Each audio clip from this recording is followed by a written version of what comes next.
Hello and welcome to week 3 of Summer Ecology EEB 2244. This week we're going to do a fun activity where we're going to sample the diversity and abundance of insects we have in our local neighborhoods. So go ahead and read the online material that we have for this course and walk through the protocol that we'll be doing. But I wanted to show you this video. This is me setting up the activity in my backyard, and I wanted to just walk you through a couple of things. First off, I wanted you to see the type of neighborhood that I live in. So even though I'm pretty close to UConn Store's campus, and I have neighbors next door, we live in a pretty wooded, rural area. So I'm gonna document this as a rural habitat. And of course, in my notebook, I'm gonna write down copious notes about the fact that there are neighbors next door, the type of habitat I have. We have some meadows, some grasslands, some temperate deciduous forests, but it's a pretty rural habitat.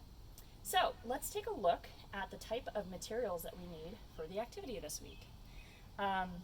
Note that this is what I've put together, but there's a lot of flexibility around this, and most of this stuff I think you're going to be able to find in your closet at home. So the first thing we're going to need is a backdrop to do our insect sampling, and we're gonna take advantage of this phenomenon that's really common with insects called phototaxis, in which insects often are attracted to light. And anybody who's tried to have a summer barbecue picnic, either Memorial Day or when you celebrated end of classes this past summer, you know that insects come to light, right? So we're going to take advantage of this.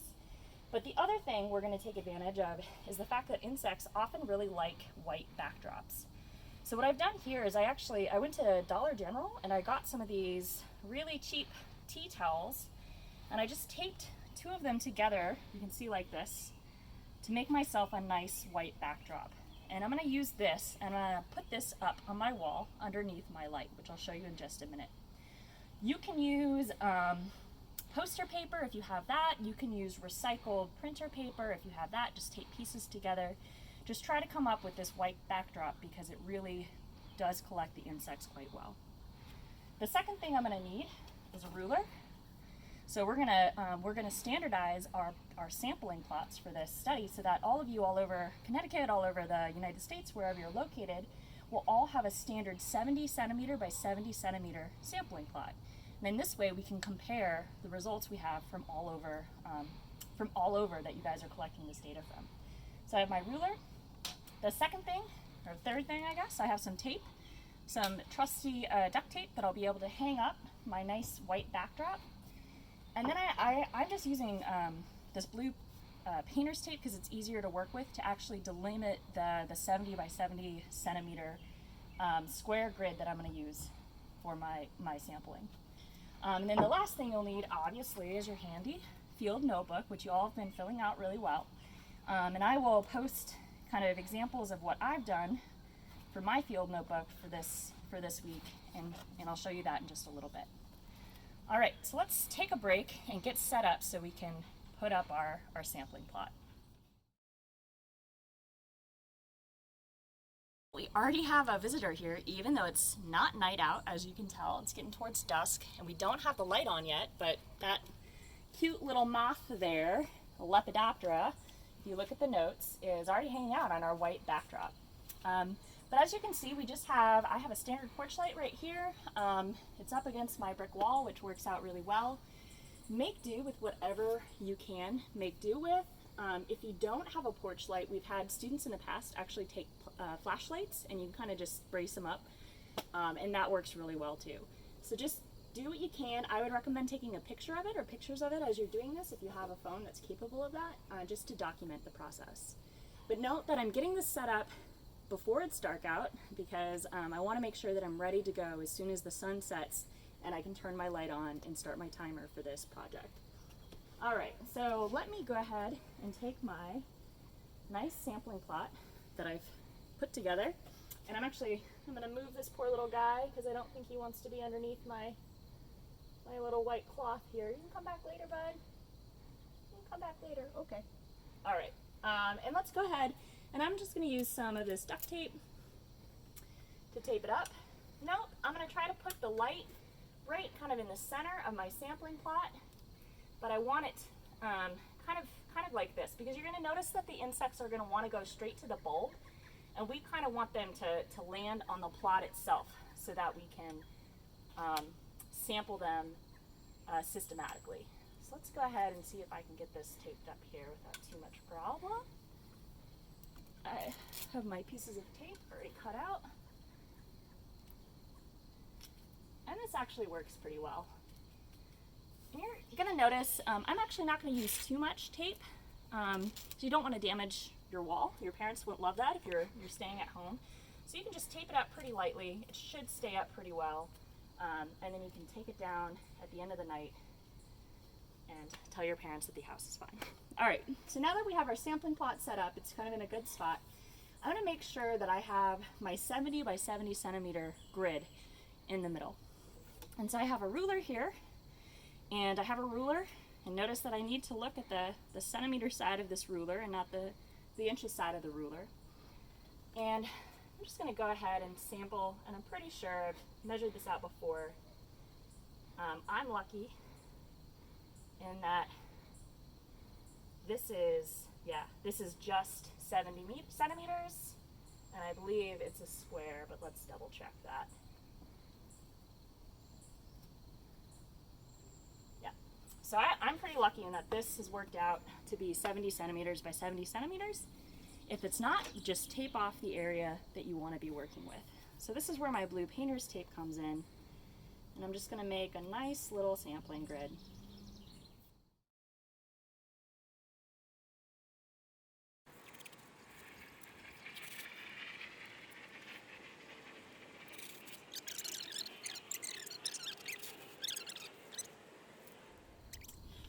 All right, so if you notice, I'm all set. I have my sampling grid set up. I have my light. That hopefully works. Gonna have to get that bulb changed. So we'll get that bulb changed before tonight. Oh, there we go. So I have my light that's gonna be working. You see how it lights up that grid really nicely.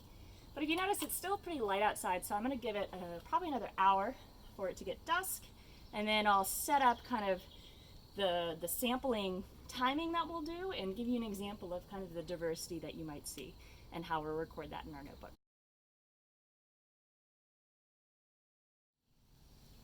All right, so real quick, let's just go over the way that I set up my notebook. And I want my notebook set up before I start this activity so I'll be ready to record data.